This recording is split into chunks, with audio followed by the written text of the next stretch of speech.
Welcome back, everybody, to WTL. Where's the Line? Nebraska's first and only sports betting show. I am your host, Andy Klassen, joined by Jabron. The Parlay Pounder. You got it. We're back. And we're only blessed with the biggest, most extravagant sports betting weekend of the year. The best week of the year. We're talking about Super Bowl 58. Yes. And to throw a little something on it, it's in Las Vegas. It's in Las Vegas. Can't get better than this, Wow. Andy. Wow. The betting capital of the world with the Super Bowl, with the two best teams in the world. It's awesome. You know, about a year and a half ago, the NFL was still steadfast, like, oh, gambling's bad. We would never want to associate ourselves with sports betting. No. Now just about every team has a sports betting partner. No doubt. The Super Bowl is in Las Vegas. Yep.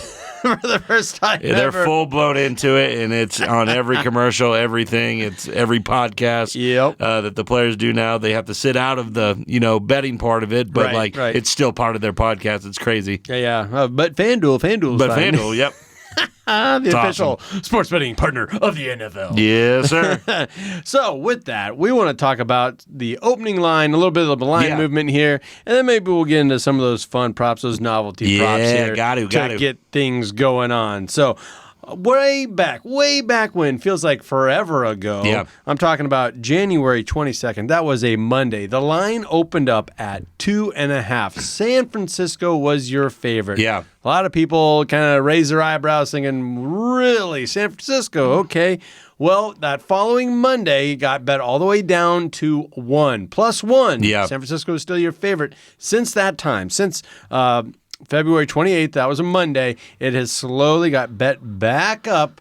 Now we're sitting at about a 2, maybe a 2.5 if you're looking at, all the different options out there. Yeah, for sure, Andy. This is not moving a lot. I do believe it's going to move closer to the game on Sunday. Mm-hmm. I think a lot of people are waiting to see if more money's going to hit on the 49ers before they Right. start unloading on the Kansas City Chiefs. I think a lot of people right now think they're in a very good groove right here with the Kansas City Chiefs getting points, but they would like it to be that +3 instead of that +2 or that +2.5. Mm-hmm. If they can get it at 3, a whole bunch of money is going to get put on Kansas City and Patrick Mahomes. Getting points with Patrick Mahomes is always a good thing, no matter what, as an underdog. But people would rather see that 3 instead of this 2. Yeah, and typically the sharps will pour a lot of money in early if they see a lot of value, and then they'll wait till the very last second to get the rest of their, whether that's a hedge type of bet or they're really pouring it on. It will be interesting to see come Super Bowl Sunday, that morning, what type of What shifts the line will we will be. see.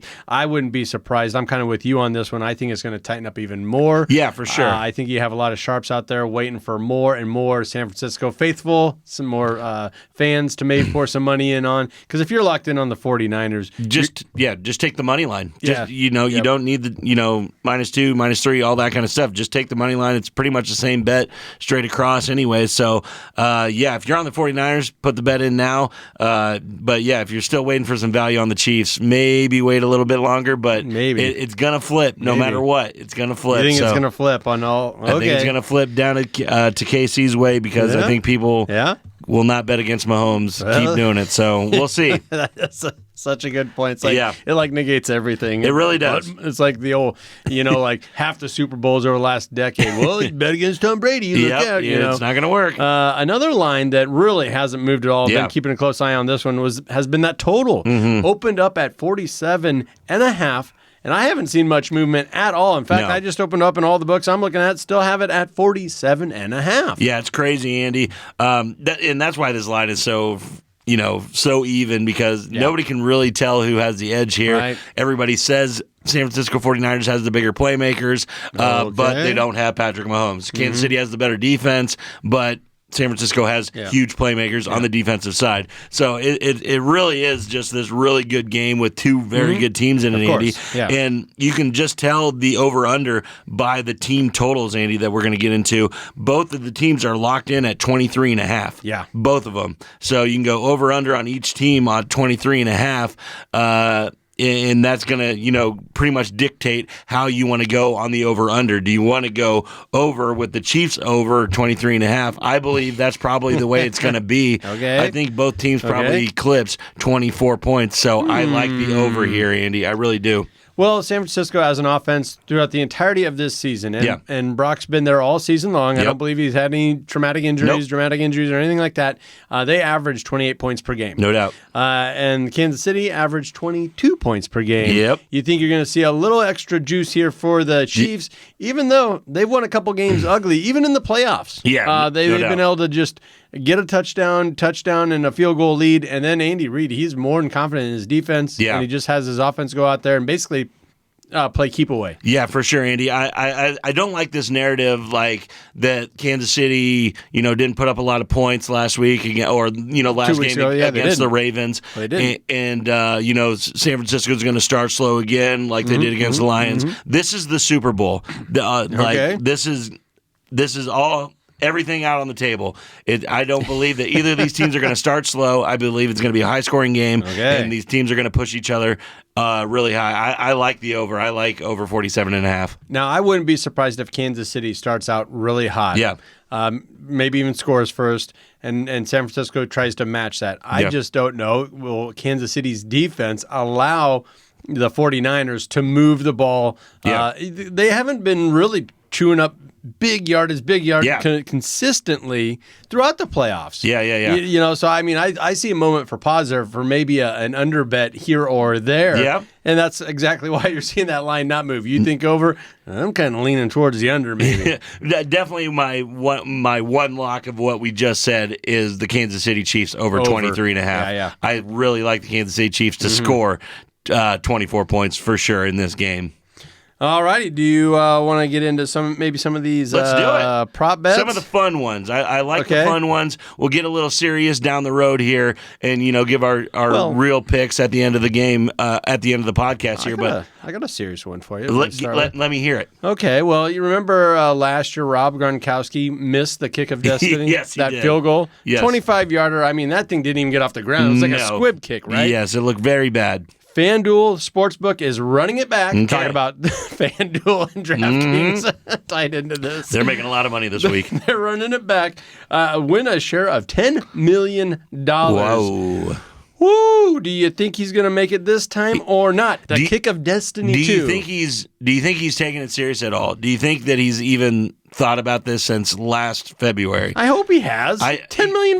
I just don't think that Gronk cares about this. What's $10 million to Gronk, especially if he's not getting he can't get in there. Yeah, so I think it'll be a better kick than last year, but I still don't think he makes it. I'm not on the side of Gronk making this field goal. All right, so if you get part of that promo or get in that, you're saying not I'm even saying close. No. I'm saying no. Okay. He's no Vinatieri. Yeah, I mean, like he had great kickers his whole career. He's never even had to think about it. So that's what it happens. All right, give me one. Well, I think I have to start with the lady of the week. It's Taylor Swift. Okay. And which happens first after kickoff? Taylor Swift is shown on TV or a score in the game?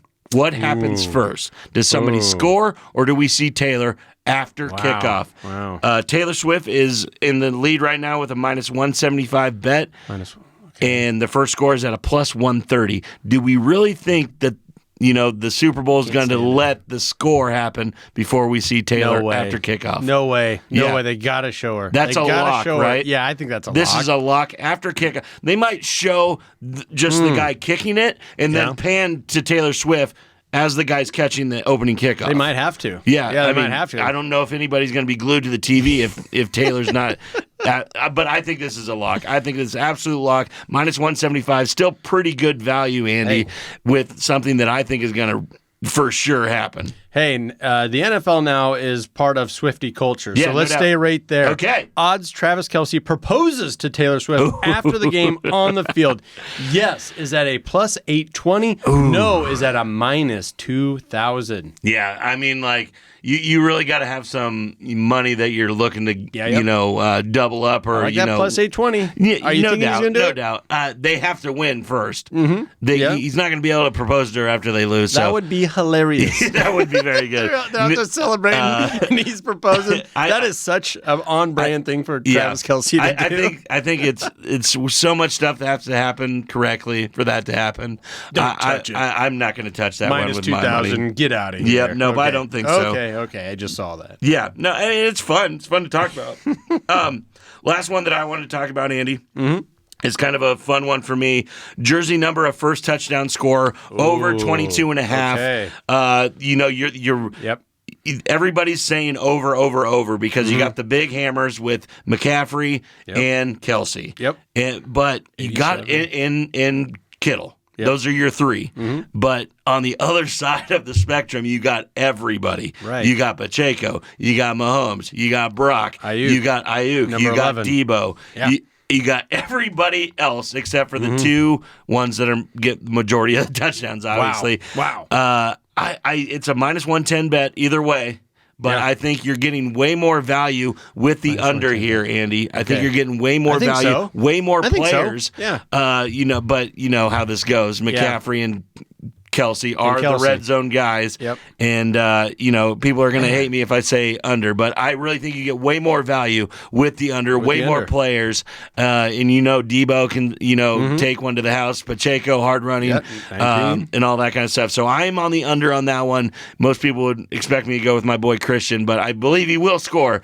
I just don't know if it'll be the first time. No, I kind of like that. And I'm big on Pacheco. Yeah. So, of course, I'm kind of big on what you just said there. For sure. You heard the horn, so we're kind of up against it, but I got another one. I just saw it here, and I really like it. We're talking big plus money here. Yes. Plus 1,400.